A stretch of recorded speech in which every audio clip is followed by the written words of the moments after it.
ஹாலிடேஸ்னாலே அது நம்ம GT ஹாலிடேஸ் தான். South India's #1 travel brand. ருசிக்கு சாக்லேட், அயன் சத்துக்கு டேட்ஸ், புரோட்டீனுக்கு பாதாம். Lion choco dates. Healthy and delicious. Aachi கொழுக்கட்டை மாவு வந்தாச்சு. ஆச்சி கொழுக்கட்டை மாவிற்கு கொழுக்கட்டை அச்சை கேட்டு வாங்குங்கள். இந்த ஜோன்ல வந்து வெயிட் லாஸுக்கும் வெயிட்டை பத்தி ரொம்ப ஸ்ட்ரகிள் பண்ணுவாங்க நிறைய பேர் போஸ்ட் பிரெக்னன்சி. ஸோ இந்த ஸ்ட்ரெஸ்னாலேயே அவங்க நிறைய ஸ்ட்ரெஸ் ஈட்டிங் பண்ணுவாங்க. பொதுவாக நீங்கள் விமன் பார்த்தீங்கன்னா so pregnancy is a very special ஃபேஸுங்க. ஸோ ரொம்ப ஈஸியாக டயட்டை வந்து சொல்லிடுறது ஈஸி, அதை ஃபாலோ பண்ண வைக்கிறது ப்ரெக்னென்சி டைமில் ரியாலிட்டியில் ரொம்ப டஃப், ரொம்ப க்ரூஷியல், ரொம்ப இம்பார்ட்டன்ட் அப்படிங்கிறது செகண்ட் ட்ரைமெஸ்டர். ரொம்ப பேலன்ஸ்டாக ஃபுல் ஃபோக்கஸ் எல்லா மீல்லையும் எல்லா நியூட்ரியன்ட்லேயுமே இருக்கணும். நிறைய ப்ரெக்னென்ட் விமன் பண்ணுற மிஸ்டேக் என்னென்னா, எதுவுமே சாப்பிடலன்னா பரவாயில்ல, நான் மேஜராக என்ன சொல்லுவோம் அப்படின்னா ஃப்ரூட் ஜூஸஸ் எடுக்காதீங்க. ரெகுலராக நீங்கள் சாப்பிட்றதே வந்து இனஃப் அப்படிங்கிற மாதிரி இருக்குது. அவாய்ட் பண்ணுறது தான் லிஸ்ட்டு நிறையா இருக்கும்னு நினைக்கிறேன். நியூட்ரியன்ட் வைஸ் பார்த்தீங்கன்னா எல்லாருக்கும் தெரிஞ்சது folic acid, iron content, calcium, இது ரெண்டு நியூட்ரியன்ட்டும் ரொம்ப மேஜராக ஃபோக்கஸ் பண்ண வேண்டியது. நார்மல் இண்டிவிஜுவல் எப்போது நான் 1500 கிலோ கேலரி எனக்கு ஒரு நாளைக்கு தேவை அப்படின்னா, லாக்டேஷன் போது ஒரு 300 to 400 எக்ஸ்ட்ரா கேலரிஸ் எடுத்துக்கிட்டா that's more then enough. So post pregnancy அப்படின்னா 2 பேருக்கு சாப்பிடுங்க. இதுக்கும் 2 பேருக்கு சாப்பிட வேண்டாம், அதுக்கும் 2 பேருக்கு. ப்ரெக்னென்சி போதும் நீங்கள் உங்களுக்காக சாப்பிட்டாவே போதும். ஏன்னா வாட்டர் தான் பாடியில் இருக்கிற, அதுதான் வந்து பிளட்டு தான் உங்களுக்கு மில்காக மாறுது. ஸோ நீங்கள் சாப்பிட்ற ஃபுட்டு வந்து போய் மில்காக மாறி எதுவும் பண்ண போகிறதில்ல.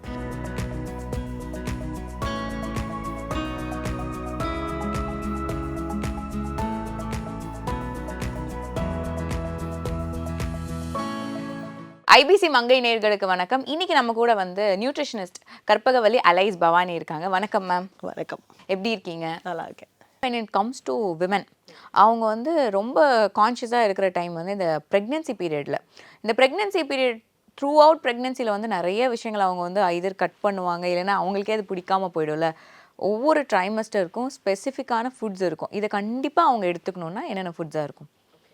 ஸோ ப்ரெக்னென்சியில் போது விமன் வந்து கொஞ்சம் எக்ஸ்ட்ராவாக சாப்பிட்றது கேரே பண்ணாது தான் ப்ரெக்னென்சின்னு தான் நான் சொல்லுவேன். பிகாஸ் ஏன்னா அந்த டைம் தான் இட்ஸ் அ வெரி ஹாப்பி ஜோனுன்னு சொல்லலாம். என்னாலும் சாப்பிடலாம், ஓகே கிரேவிங் ஜாஸ்தி இருக்குது, கிரேவிங்கே இல்லைனாலும் சுற்றி இருக்கிறவங்க ரொம்ப ஹைப் கொடுத்தே கிரேவிங் வர வச்சுருவாங்கன்னு சொல்லலாம். ஸோ என்னன்னாலும் சாப்பிடலாம், இட்ஸ் ஓகே ப்ரெக்னென்சி தானே முடிச்சுக்கலாம் அப்படிங்கிறது.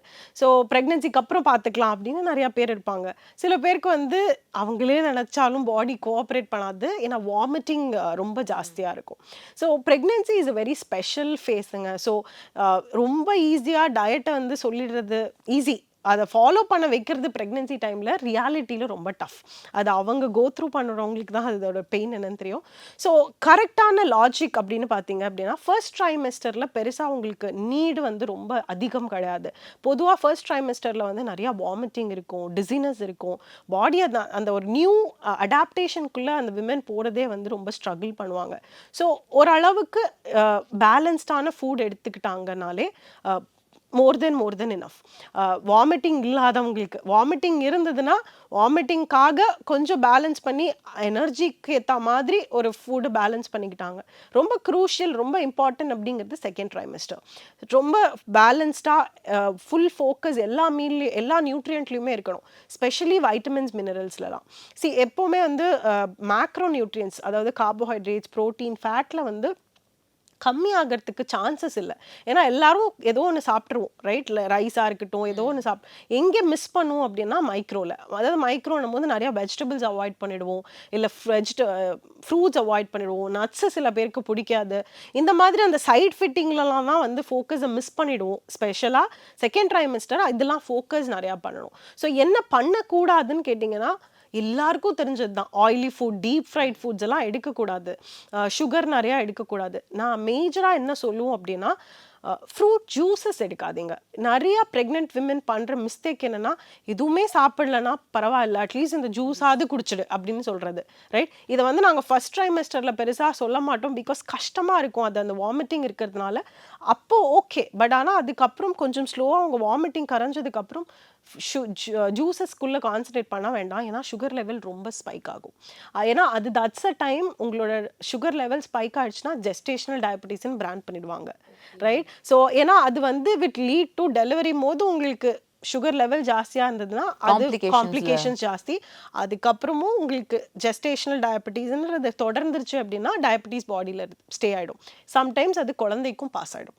ஸோ அதனால தான் ப்ரெக்னென்சி டைமில் சுகர் இன்டேக் அதாவது ரொம்ப கேர்ஃபுல்லாக இருக்கணும். பொதுவாக காமனாக நாங்கள் பார்க்குற மிஸ்டேக்ஸ்ன்னு சொல்லுவேன் அப்படின்னா ஃப்ரூட்டில் தான். ஃப்ரூட் ரொம்ப நல்லது அப்படிங்கிறதுனால நிறைய ஃபார்ம் ஆஃப் ஃப்ரூட்ஸை வித்தியாசமாக எடுத்துக்குவாங்க எஸ்பெஷலி ப்ரெக்னென்சி டைமில். ஏன்னா ஹெல்தி தான். ஆனால் எண்ட் ஆஃப் த டே ஃப்ரூட்டில் இருக்கிறது ஃபைபர் அண்ட் சுகர். அதுவும் நீங்கள் ஜூஸாக எடுத்துக்க போகிறீங்க அப்படின்னா சொல்லவே வேண்டாம். அதில் நிறைய பேர் சொல்கிறது என்ன அப்படின்னா, நான் தான் சுகரே போடலையே, நான் தான் ஸ்ட்ரெயினே பண்ணலையே, வடிகட்டவே இல்லையே, சர்க்கரையே போடலையே, அப்படி தானே ஜூஸ் குடிக்கிறேன். அப்படி கிடையாதுங்க. ஃப்ரூட்டை நீங்கள் அப்படியே எடுத்து கடிச்சு சாப்பிட்றதுக்கும் அதை நீங்கள் பிளெண்ட் பண்ணிட்டீங்கனாலே ஃபைபர் கண்டென்ட் மாறிடுது. ஸோ நீங்கள் அதை கிரைண்ட் பண்ணும் போதே அங்கே ஃபைபர் உடஞ்சிடுது. ஸோ அப்போ நீங்கள் கன்சியூம் பண்ணும்போது என்ன, நீங்கள் வடிகட்டலனாலும் சரி சர்க்கரை போடலனாலும் சரி ஃப்ரூட்டை ஜூஸாக மாற்றிட்டீங்கன்னா அது சுகர் தான். ஸோ இதுதான் மேஜராக ப்ரெக்னென்சியில் வந்து அவாய்ட் பண்ணிக்கணும் அப்படின்னு சொல்கிறது. நியூட்ரியன்ட் வைஸ் பார்த்தீங்கன்னா எல்லாருக்கும் தெரிஞ்சது folic acid, iron content, calcium. இது 2 நியூட்ரியன்ட்டும் ரொம்ப மேஜராக ஃபோக்கஸ் பண்ண வேண்டியது. அயன் ரிச் ஃபுட்ஸ் எல்லாருக்கும் தெரிஞ்சது பீட்ரூட், முருங்கைக்கீரைன்னு சொல்லலாம். நான் வெஜிடேரியனாக இருந்தால் லிவர் கண்டென்ட் எடுத்துக்கிறது. ஸோ இது மாதிரி எல்லாமே வந்து ப்ரெக்னென்சியில் செகண்ட் ட்ரைமெஸ்டர்லேருந்து ஜாஸ்தி ஃபோக்கஸ் பண்ணும். நிறையா மெடிகேஷன்ஸ் அதாவது சப்ளிமெண்ட்ஸ் மூலியமாகவே வந்து டாக்டர்ஸ் கொடுத்துட்றாங்க. அயனாக இருக்கட்டும் இல்லை கால்சியமாக இருக்கட்டும், இதெல்லாமே ஜாஸ்தி ஃபுட்லேருந்து ஃபோக்கஸ் பண்ணுற அளவுக்கு இப்போலாம் தேவையே இருக்கிறது இல்லை. எல்லாமே சப்ளிமெண்ட்ஸ்லேயே கவர் பண்ணிடுறாங்க. ரெகுலராக நீங்கள் சாப்பிட்றதே வந்து இனஃப் அப்படிங்கிற மாதிரி இருக்குது. அவாய்ட் பண்ணுறது தான் லிஸ்ட்டு நிறையா இருக்கும்னு நினைக்கிறேன்.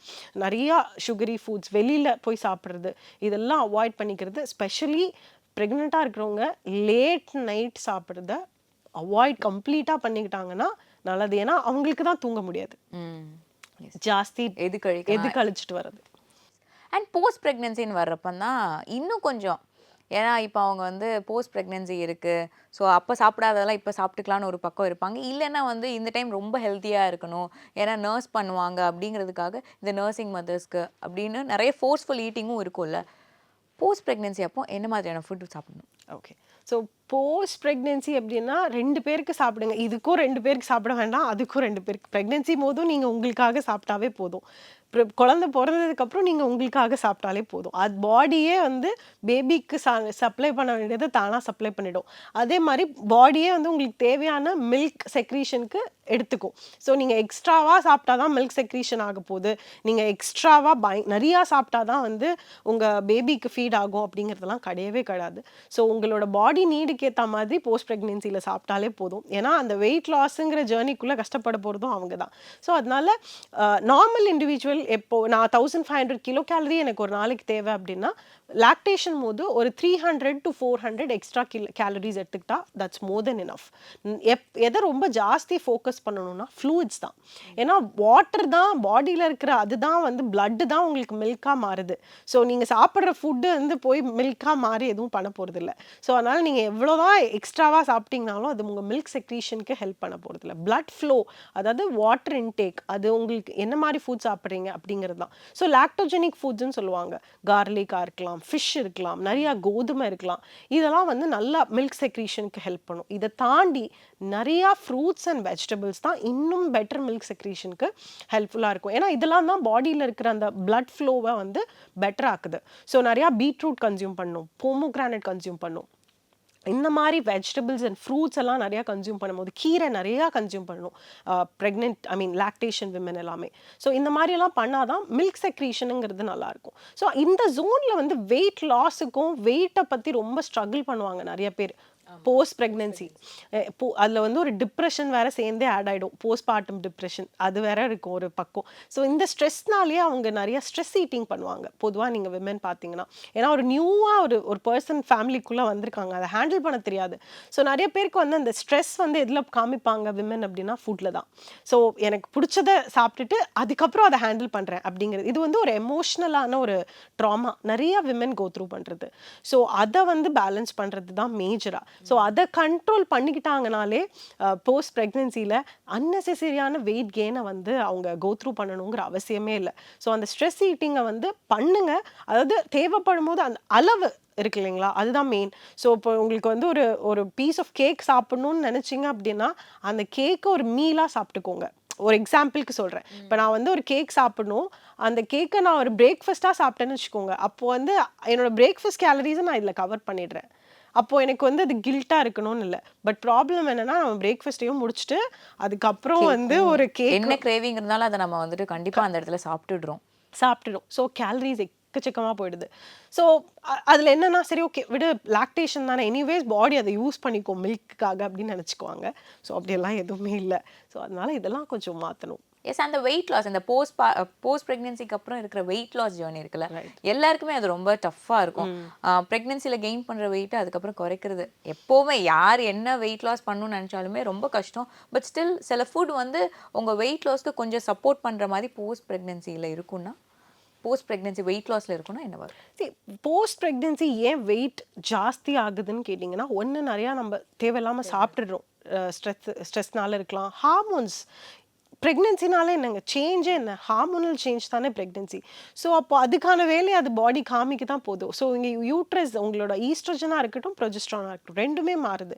ஸோ ப்ரெக்னென்சி டைமில் வேறு மாதிரி இருக்க போகுது, ப்ரெக்னென்சிக்கு அப்புறம் வேறு மாதிரி இருக்க போகுது. ஸோ அந்த டைமில் பீரியட்ஸே இருக்க போகிறது இல்லை. ப்ரெக்னென்சிக்கு அப்புறம் ப்ரெக்னென்சி போது ப்ரெக்னென்சிக்கு அப்புறம் பீரியட் ஸ்டார்ட் ஆகும், ரைட்? ஸோ அந்த டைமில் பாடி கம்ப்ளீட்டாக ஹார்மோன்ஸோட செக்ரேஷன் வந்து மாறுது. ஸோ இதனால மட்டுமே ரீசன் தான் மேஜராக நிறைய பேருக்கு வந்து வெயிட் கெயின் அப்படிங்கிறது இருக்குது. ஸோ இதில் வந்து என்ன நம்ம பேலன்ஸ் பண்ணணும், இதுக்கு தனியாக ஸ்பெசிஃபிக்காக ஃபுட்டான்னு கேட்டிங்கன்னா அகெயின் ஒன்றுமே கிடையாதுங்க. அப்படி ஏதாவது இருந்தால் அதான் நான் சொல்கிறேனே, மேஜிக் தான் அது. நான் எல்லாருமே ட்ரெண்டிங்காக போகும், அது மட்டும் பண்ணாலே எல்லாரும் பண்ணிடுவாங்களே. ஸோ அப்படி ஒரு விஷயம் இல்லை. எந்த இடத்துல என்ன கேட்டிங்கனாலுமே பேலன்ஸ்டாக இந்த நியூட்ரியன்ட் அவங்களுக்கு எது லேக்கிங்காக இருக்கோ அதை ஜாஸ்தி பண்ணி பேலன்ஸ் பண்ணால் மட்டும்தான். இப்போ நான் வைட்டமின் டி ரொம்ப டெஃபிஷியன்சியாக இருக்கேன், ஆனால் நான் என்ன பேலன்ஸ் பண்ணாலும் வைட்டமின் டி டெஃபிஷியன்சி நான் அட்டென்ட் பண்ணலன்னா எனக்கு ஏதோ ஒரு ப்ராப்ளம் இருக்கும். தைராய்டு வரலாம், ஆஸ்டியோபோரோசிஸ் வரலாம், போன் வந்து கம்மியாக தேய்மானம் ஜாஸ்தி வரலாம், இந்த மாதிரி நிறையா ப்ராப்ளம்ஸ் வரலாம். ஸோ என்னோட கோர் பிரச்சனை என்னவோ அட்டென்ட் பண்ணால் மட்டும்தான். ஸோ இப்போ எனக்கு ஹார்மோனல் ப்ராப்ளம் இருக்குது, போஸ்ட் ப்ரெக்னென்சியில் நான் இருக்கேன், ஹார்மோன்ஸ் அப்போது அந்த டைமில் டிஸ்டர்ப் ஆகுது. ஸோ நான் எதை ஃபஸ்ட்டு அட்டென்ட் பண்ணுவேன், ஹார்மோன்ஸ் தான் அட்டென்ட் பண்ணுவேன். ஸோ அதை பண்ணால் அதோட பை ப்ராடக்ட் தான் weight loss. So identify the core problem, அதுக்கப்புறம் அதோட சொல்யூஷன் ஆட்டோமேட்டிக்காக வெயிட் லாஸ் நடக்கும். பட் நம்ம ப்ராப்ளம் என்ன பண்ணுறோம்னா, வெயிட் லாஸ் அப்படிங்கிறது தான் மேஜர் கன்சர்னாக வச்சுட்டு மெயினான ப்ராப்ளமை விட்டுருவோம். ஸோ அதுக்கான ரிசல்ட் வந்து இம்மீடியட்டாக கிடைக்காது தானே, ஏன்னா நீங்கள் கோர் அட்டனே பண்ணலையே. ஸோ நீங்கள் எதனால, ஸோ பொதுவாக வெயிட் போஸ்ட்மார்ட்டம் அதாவது ப்ரெக்னென்சிக்கு அப்புறம் யூட்ரஸோட கான்ட்ராக்ஷன் ரிலாக்ஸேஷனில் நிறைய டிஃப்ரென்ஸ் இருக்கும். யூட்ரஸ் பெருசாக இருக்கும், ஏன்னா பேபி வெளியிலேருந்து வந்திருக்கு. ஸோ அப்போ அந்த டைமில் ஃபஸ்ட்டு யூட்ரஸ் வந்து கான்ட்ராக்ட் ஆகணும். ஸோ இதுக்கான வேலை எப்போ நடக்குதுன்னா நீங்கள் ஃபீட் பண்ண நடக்குது. ஸோ ஃபீடிங் பண்ணும்போது யூட்ரஸ் வந்து ஆட்டோமேட்டிக்காக கான்ட்ராக்ஷன் நடக்கும். ஸோ இந்த ப்ராசஸ்லேயே நிறைய பேர் அந்த எக்ஸ்ட்ரா வெயிட்டை வந்து லூஸ் பண்ண ஆரம்பிச்சிருவாங்க. ஸோ அதோடு சேர்த்து அவங்க சாப்பிட்ற ஃபுட். ஸோ இப்போ இதில் ஸ்பெஷலாக ஏதாவது பண்ணுமான்னு கேட்டிங்கன்னா, நீங்கள் அன்னெசரியாக சாப்பிடாம இருந்து பேலன்ஸாக சாப்பிட்டீங்கனாலே மெயின்டைன் பண்ணிக்கலாம். எதுவும் கிராஷ் டயட் இருக்கணும் அப்படிங்கிறது அவசியமே இல்லை, எந்த டைம்லையும் இல்லை. எஸ்பெஷலாக போஸ்ட் ப்ரெக்னென்சி இருக்கவே கூடாது, ஏன்னா நீங்கள் அதுக்கான அப்போ தான் வந்து மில்க் சப்ளை வந்து கரெக்டாக இருக்கும். அண்ட் இந்த குழந்தைங்களுக்கு சாலிட் ஸ்டார்ட் பண்ணுறப்போ ஒரு 6 months ஒரு 7 monthsக்கு அப்புறம் இந்த சாலிட் ஸ்டார்ட் பண்ணுறப்போ நிறைய விஷயங்கள் குழந்தைக்கு கொடுத்துட்டே இருப்பாங்க. வீட்டில் சமைக்கிறது அது பயங்கர ஹெல்த்தியாக கூட இருக்கலாம். இன்னொன்று பக்கம் வந்து சரி கொஞ்சம் சாலிட் கொடுக்குறப்போ பிஸ்கட்ஸை கூட வந்துட்டு மில்கில் கொஞ்சம் கரைச்சி அப்படி கொடுக்குற மாதிரி இருக்கும்ல. குழந்தைங்களுக்கு இந்த ஃபுட்ஸ் எல்லாம் கண்டிப்பாக வந்து சாலிட் ஸ்டார்ட் பண்ணுறப்போ கொடுக்கலான்னா என்ன ஃபுட்ஸாக இருக்கும்? ஸோ குழந்தைங்களுக்கு ஃபர்ஸ்ட்டு சாலிட் வீனிங் ஸ்டேஜ்னு சொல்லுவோம் இல்லைங்களா. ஸோ கொடுக்கும்போது ரொம்ப சாஃப்டாக எடுத்துக்கிற மாதிரி ஒரு ஃபுட் அட் அ டைம் கொடுக்கறது ரொம்ப முக்கியம். நிறைய மிஸ்டேக் பொதுவாக பார்க்குறது என்னென்னா, நிறைய சத்து மாவு கஞ்சி எடுத்த உடனே சத்து மாவு கஞ்சி ஒரு 10 இன்க்ரீடியன்ட் இருக்கும் அது உள்ள, அதை ஃபஸ்ட்டு கொடுக்கறது. அப்படி கொடுக்கும்போது ஃபஸ்ட்டு குழந்தைக்கு முதல்ல நீங்கள் வந்து ஒரு ஃபுட்டை வந்து இன்ட்ரடியூஸ் பண்ணுறீங்க, அது ஃபஸ்ட்டு அந்த குழந்தைக்கு சூட் ஆகுதா இல்லையான்னு முதல்ல பார்க்கணும். ஸோ அது ஃபஸ்ட்டு அரிசியாக இருக்கலாம், ஒரு ஃப்ரூட்டாக இருக்கலாம், இல்லை ஒரு வெஜிடபிள் பியூரி இருக்கலாம். இந்த மாதிரி one food group at a டைம்னு சொல்லுவோம். ஒரு ஃபுட் குரூப் ஒரு வாட்டி, அதுங்கிறது ரொம்ப முக்கியம். அந்த கான்செப்ட் தான் ஃபர்ஸ்ட் ரைட். ஸோ இதில் வந்து ஒன்றா கொடுத்து அந்த ஒரு 6 months ஸ்டார்ட் பண்ணுறீங்க அப்படின்னா முதல்ல என்ன ஸ்டார்ட் பண்ணலான்னு கேட்டிங்கன்னா, ஒரு அரிசி கஞ்சி இருக்கலாம், இல்லைன்னா அந்த அரிசி கஞ்சியோட மிக்ஸ் பண்ணி ஒரு வெஜிடபிளில் வந்து வெஜிடபிள் எடுத்த உடனே மசிச்சு போட வேண்டாம். அதில் ஃபைபர் அவ்வளோ சீக்கிரம் டைஜஸ்ட் ஆகாது. ஸோ அதில் வெஜிடபிளில் வந்து வேக வச்ச தண்ணியை எடுத்து அந்த அரிசியை மசிச்சு கொடுக்கலாம். ஸோ இந்த மாதிரிலாம் ரொம்ப சாஃப்டாக ஈஸியாக எது டைஜஸ்ட் ஆகுமோ ஃபஸ்ட்டு ரைஸ் தான் இருக்கணும். அதுக்கப்புறம் கொஞ்சம் வெஜிடபிள்ஸ் வாட்டர் இருக்கலாம். அதுக்கப்புறம் ஒரு 2 மாதம் கழித்து அந்த பருப்பு தண்ணி மட்டும் ஆட் பண்ணலாம். அப்புறம் கொஞ்சமாக பருப்பு ஆட் பண்ணலாம். இந்த மாதிரி ஒரு ஃபுட் குரூப்பாக ஒன்றா இன்க்ளூட் பண்ணி அந்த குழந்தைக்கு சூட் ஆகுதா இல்லையான்னு பார்த்துட்டு இன்க்ளூட் பண்ணிங்கன்னா பெட்டர். அண்ட் குழந்தைங்களுக்கு கொஞ்சம் வளர்ந்ததுக்கப்புறம் பேரண்ட்ஸ் ஒரு விஷயம் பண்ணுவாங்க, இது சாப்பிடு, இதில் வந்து உனக்கு நிறைய கால்சியம் இருக்குது. இப்போ ஒருத்தவங்களுக்கு அந்த எக்கே சாப்பிட பிடிக்காது, இல்லைன்னா அவங்களுக்கு ஏன்னு தெரியாது, அதை அவங்களுக்கு வந்து நெக்லெக்ட் பண்ணிகிட்டே இருப்பாங்க வேண்டாம் அப்படின்னு சொல்லிட்டு. ஆனால் அவங்களுக்கு அந்த ஃபோர்ஸ்ஃபுல் ஈட்டிங்னு ஒரு விஷயத்த தள்ளிகிட்டே இருப்பாங்கல்ல, அது கரெக்டா? இது வந்து ஒரு சைக்கலாஜிக்கல் கொஸ்டின் சொல்லுவேன். என்னன்னா ஒரு சில குழந்தைங்களுக்கு நிஜமாவே அது வந்து பிடிக்காது. எனக்கு வந்து இப்போது ஐ டோன்ட் நோ, எனக்கு எல்லா ஃபுட்டும் பிடிக்குங்கிறதுனால எக்ஸாம்பிள் தெரியல. இப்போ ஒரு மஷ்ரூம் எடுத்திங்கன்னா எனக்கு பிடிக்கல அப்படின்னா அதை நீங்கள் எனக்கு ஃபோர்ஸ் பண்ணி கொடுக்கறதுனால என்ன யூஸ் இருக்குது? ஸோ இப்போ இட் இஸ் வெரி நெசசரி. இப்போ எக்குன்னா அவங்க ஆல்ரெடி நான் வெஜிடேரியனாக இருந்து அந்த எக்கை வந்து அவங்க கொடுக்கணும்னு நினச்சாங்கன்னா இட் இஸ் ஃபைன். ஏதோ ஒரு ரீசனால் அந்த குழந்தை வேண்டான்னு சொன்னால் ஒரு 2-3 வாட்டி ஃபோர்ஸ் பண்ணி கொடுத்தா அது சாப்பிடலன்னா பண்ணலாம். பட் எப்போதுமே அந்த குழந்தை வேண்டாம் அப்படின்னு சொன்னாங்கன்னா அதை விட்டுறணும். பிகாஸ் அவங்களுக்கு அது சூட் ஆகலை. ஸோ எல்லா ஹியூமன் பீயிங்ஸ்க்கும் தே ஹாவ் தேர் ஓன், அவங்களுக்கு தனியாக ஒரு சிக்னல் இருக்கும். இது எனக்கு வேண்டாம், எனக்கு இது பிடிக்கல, எனக்கு இது பாடிக்கு இது ஒத்துக்கல அப்படிங்கிறது. அது டேஸ்ட்காக இருக்கலாம், இல்லை நேச்சுரலாகவே பாடி அதை வந்து அக்செப்ட் பண்ணிக்கலாம அப்படின்னு இருக்கலாம். ரொம்ப டூ மச் ஆஃப் ஃபோர்ஸிங் குழந்தைங்களுக்கு எடுக்கும் போது ஒரு 2-3 வாட்டி பண்ணுறது வந்து பண்ணி தான் ஆகணும். ஆஸ் அ பேரண்ட் பண்ணாமல் இருக்க முடியாது. ஒரு 4-5 வாட்டியும் பண்ணிவிட்டு அதுக்கப்புறமும் அந்த குழந்தை அது வேண்டான்னு சொன்னதுன்னா லுக் ஃபார் அனதர் ஆப்ஷன். வேற ஏதோ இந்த ஆப்ஷனுக்கு பாருங்கள். இந்த ஒரு ஃபுட்டு தான் இருக்குது அப்படின்றதே நிச்சயமாக இல்லை, எவ்வளோ ஃபுட்ஸ் இருக்குது. ஸோ கண்டிப்பாக ஆப்ஷன்ஸ் பார்க்கணும் தான். ஃபோர்ஸ் பண்ணாமல் இருக்கிறது பெட்டர்னு தான் நான் சொல்வேன். டு அன் எக்ஸ்டென்ட் ஒரு அளவு வரைக்கும் பண்ணலாம். நிச்சயம் பாடியே ஒரு பர்ஃபெக்டான இன்ஃபர்மேஷன் பேக். ஓகேங்களா? இது உங்களுக்கு ஓகேவா இருக்குது ஓகேவா இல்லைங்கிற இன்ஃபர்மேஷனை பாடியே கொடுக்கும். அதை மட்டும் நீங்கள் அட்டென்ட் பண்ணிட்டீங்கனாலே போதும், ப்ராப்ளம் இஸ் சார்ட்டட். எல்லா நட்ஸும் போட்டு ஒரு ஜூஸ் குடிக்கிறது, ரைட்? ஸோ இது வந்து not to blame any one. இது வந்து ரொம்ப ஹெல்தி. நட்ஸ்னாலே ஹெல்தி தான். நிறைய நியூட்ரியன்ஸ் இருக்குது, குட் ஃபேட்ஸ் இருக்குது, வைட்டமின்ஸ் இருக்குது, மினரல்ஸ் இருக்குது. ஸோ அது மட்டும் குடித்தா வெயிட் லாஸ் ஆகிடுமான்னு கேட்டால் இல்லைல்ல. எதுவுமே ஹெல்த் வைஸ் அப்சார்ப்ஷன் வைஸ் எந்த ப்ராப்ளமுமே இல்லை. கர்ட் ஃபிஷ் ஃப்ரை இருக்கலாம், கீரை நைட்டில் சாப்பிடலாமா, அந்த மாதிரி நிறைய இருக்குது இல்லையா? ஸோ நான் இப்போ வந்து இந்த 3 மணி பிரியாணி சாப்பிட போகிறேன், ஒரு 3 மணி ஃபாஸ்ட் ஃபுட் சாப்பிட போகிறேன் அப்படிங்கிற மாதிரி ஃபாஸ்டிங் இருந்துட்டு போய் சாப்பிடுறது, அதனால நான் பேலன்ஸ்லானே பண்ணிடுறேன் பவானின்றது நிச்சயமாக இல்லை. ஃபாஸ்டிங் இருக்கிறவங்க சும்மாலாம் இருக்க மாட்டாங்க. 10 கப் காஃபி குடிப்பாங்க, இல்லை ஒரு 4 ஃப்ரூட் ஜூஸ் சாப்பிட்ருப்பாங்க. நிறைய நியூட்ரியன்ஸ் நம்மளோட ஸ்கின்க்கு ஏஜிங்க்கு ரொம்ப ரொம்ப முக்கியம். ஃபுட்டு மட்டும் இல்லை, அதுதான். ஸோ ஃபுட்டோட சேர்த்து ஸ்லீப்பாக இருக்கட்டும், உங்கள் ஆக்டிவிட்டியாக இருக்கட்டும், இது எல்லாமே. ஹாலிடேஸ்னாலே அது நம்ம ஜிடி ஹாலிடேஸ் தான். South India's number 1 travel brand. ருசிக்கு சாக்லேட், அயன் சத்துக்கு டேட்ஸ், புரோட்டீனுக்கு பாதாம். Lion choco dates. Healthy and delicious. Aachi கொழுக்கட்டை மாவு வந்தாச்சு. ஆச்சி கொழுக்கட்டை மாவிற்கு கொழுக்கட்டை அச்சை கேட்டு வாங்குங்கள்.